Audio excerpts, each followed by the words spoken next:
ప్రజా సమస్యల పోరాట వేదిక ఆధ్వర్యంలో నెల్లూరు జిల్లా తోటపల్లి గూడూరు మండల కేంద్రంలో వారు సమీక్ష సమావేశం నిర్వహించారు. ఈ సందర్భంగా మండల నూతన కమిటీని ఎంపిక చేశారు.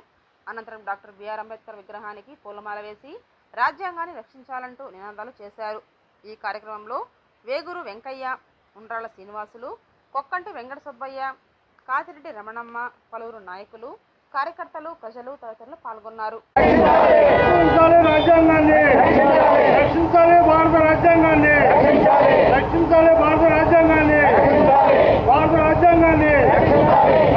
మాకు సభ్యత్వము రద్దు చేశారని చెప్తున్నారు వాళ్ళు మహానుభావులు. వాళ్ళంటే నాయకులు ప్రపంచంలో లేరు.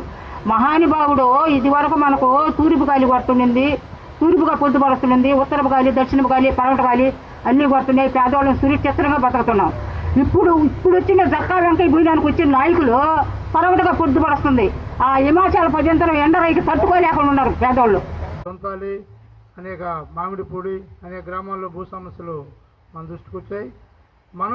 మేము సిపిఎం పార్టీలో 45 సంవత్సరాలుగా మేము పనిచేసి అనేక గ్రామాల్లో అనేక జిల్లాల్లో పార్టీని ముందుకు తీసుకుపోవడానికి అనేక ప్రయత్నాలు మేము చేసి ఈరోజు ఏంటంటే నెల్లూరు జిల్లాలో ఉన్నటువంటి మొత్తం నాయకత్వం మనం ఏం చేస్తామంటే అన్యాయం జరిగితే ఎక్కడ ఒప్పుకునే మనస్తత్వం కాదు మాది. ఎవరికైనా అన్యాయం జరగని, మనోడైనా తనోడైనా ఒకటికి అన్యాయం జరిగిందని మన దగ్గరకు వస్తే మనం స్పందించి దాన్ని పరిష్కారం చేయడానికి మార్గం వెతుకుతాం. దాన్ని ఏ రూపంలో లీగల్గా కానీ పోరాట రూపంలో కానీ అనేక విధాలుగా మనం పోరాటం చేయడానికి సిద్ధంగా ఉంటాం. భూమి కోసం, భుక్తి కోసం, కార్మిక వర్గ విముక్తి కోసం. భూమి కోసం అంటే ఈరోజు ఈ దేశంలో 90% ఉన్న ప్రజల్లో వాళ్ళ చేతుల్లో 10% భూమి మాత్రమే ఉంది. కానీ 10% కూడా లేని అగ్రవర్ణాల చేతుల్లో 90% భూమి అనేది ఉంది. ఇప్పుడు ఇక్కడ మన నాయకులందరూ చాలా విషయాలు చెప్పారు, అనేక విషయాలు.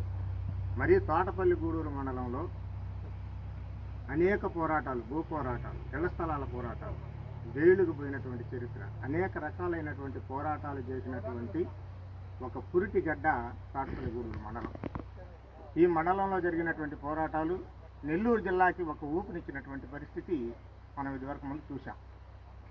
అయితే ముఖ్యంగా ఈరోజు ఈ ప్రజా సమస్యల పోరాట వేదిక ఎందుకు పెట్టాలి? అనేక పార్టీలు ఉన్నాయి, అనేక